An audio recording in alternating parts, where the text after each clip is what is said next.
Morjesta! Tänään testataan kaiutin kaapelin paksuuden vaikutuslukuun. Elikkäs mulla on täällä tämmöstä 10 millistä kaapelia, mikä lähtee vahvistimelta näille jakoblokeille. Ja näissä passoissa tämä on varmaan 84 millistä tai jotain semmoista tää DD-audion kaapeli. No, mä nyt tiedän jo, että tämä ei vie yhtään lukua, tämä kaapelointi. Koska, kattokaa miten pienet nämä on, nämä johtimet täällä, mikä menee Kelalle. Ne on nuin minimaaliset. Ihan tämmöset pikkuset. Ja nämä on näin paksut kumminkin nämä piuhat, mikä tänne on kolvattu kiinni tässä kohtaa.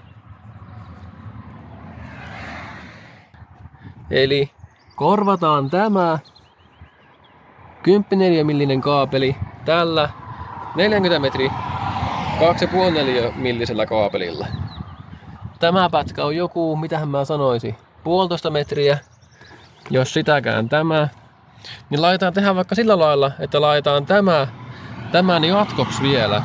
Ja katsotaan, että minkä verran se vaikuttaa lukuun. Toki mun pitää tätä vähän purkaa, että tää on vähän niinku käämistä tässä nyt. Eli meidän pitää purkaa tätä näin, ettei tää aiheuta liikaa vastusta. Tosiaan jos se näin on kiekutettuna, niin tämä aiheuttaa vastusta tämä kaapeli tässä näin.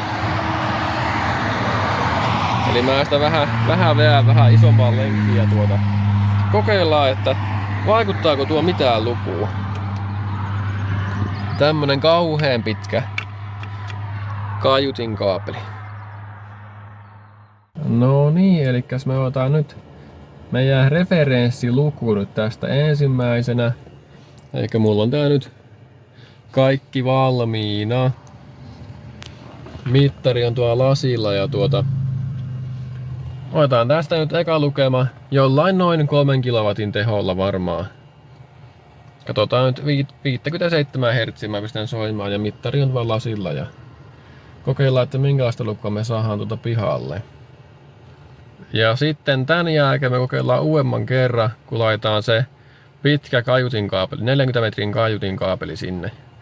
Ja katsotaan, että miten paljon se vaikuttaa sitten lukuun. Tai käytännössä minkä verran luku tippuu tästä luvusta, mikä me nyt saadaan.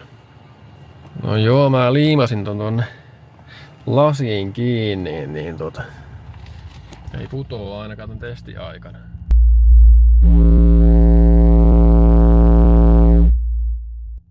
No niin.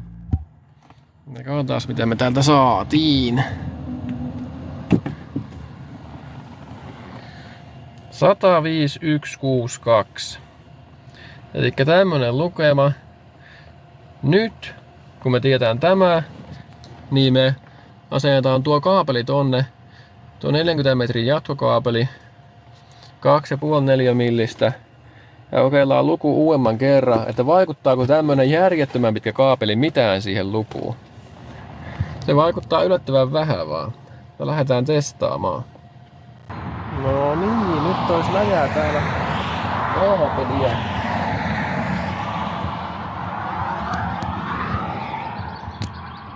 Melkoinen määrä. Joo, kokeillaan, että minkä verran tommonen 40 metriä 2,5-4 millistä vaikuttaa äänenpainon lukuun. No niin, ja me on tässä valmiina testiin. Mittari on lasilla ja sama taajuus ja sama volume täällä ja laitetaan vaan täältä soimaan ja kokeillaan mitä se vaikutti lukuun.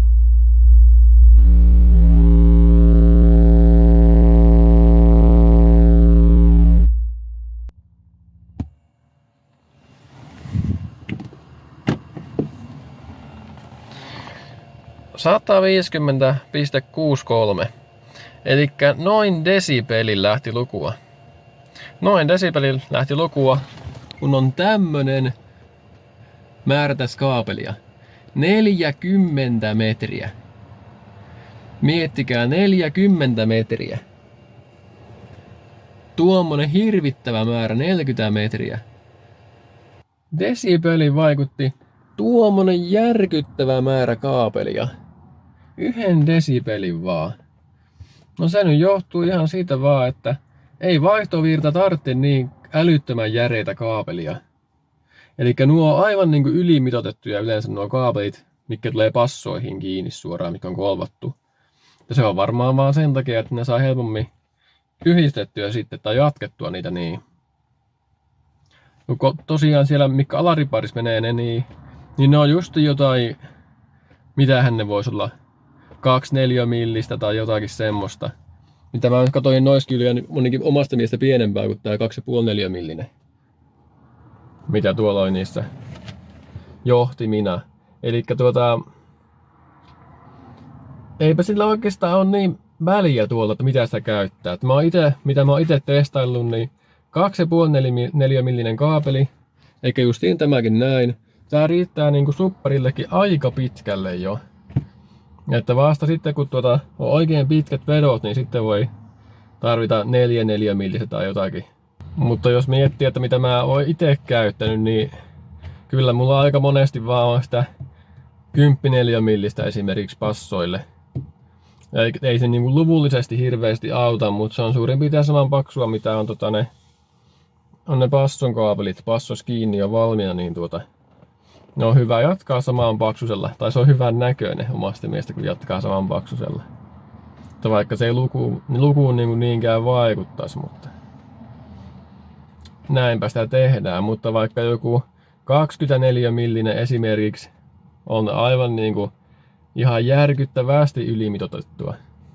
Niin niillä vetopituuksilla, mitä ihmiset käyttää passoille yleensä. Kun tässäkin mulla oli 40 metriä. Ja harvoin ne vedot on 4 metriä edes, mitä ihmiset tekee. Eli jos mietitään, että tuo pätkä, tai tämä mikä mulla tässä nyt olisi ollut, tää 40 metrin pätkä, niin tuo olisi ollut vaikka 4 metriä. Niin se olisi totta kai ollut 10 kertaa vähemmän se häviökin. Eli 0,1 desibeliä. Ja tuo on kuitenkin 2,5-4 millistä vaan tuo kaapeli. Ja ne vedot on kumminkin yleensä passoilla paljonkin alle se 4 metriä. Tai harvoin 4 metrin vetoja edes on millään noilla. Tai tosi harvinaista ainakin omasta mielestä, että on yli 4 metrin vedot. No tosiaan tuommoinen 2,5-4 millin kaapeli riittää yllättävän pitkälle. Että sen mä oon tiennyt kyllä, mutta mä olisin vaan nyt vähän näyttää tämmösen kärjistetyn esimerkin, että minkä verran se oikeasti vaikuttaa lukuun tuommoinen kaiutin kaapeli. Tai toivottavasti oli hyötyä tästä videosta jollekin. Morjens!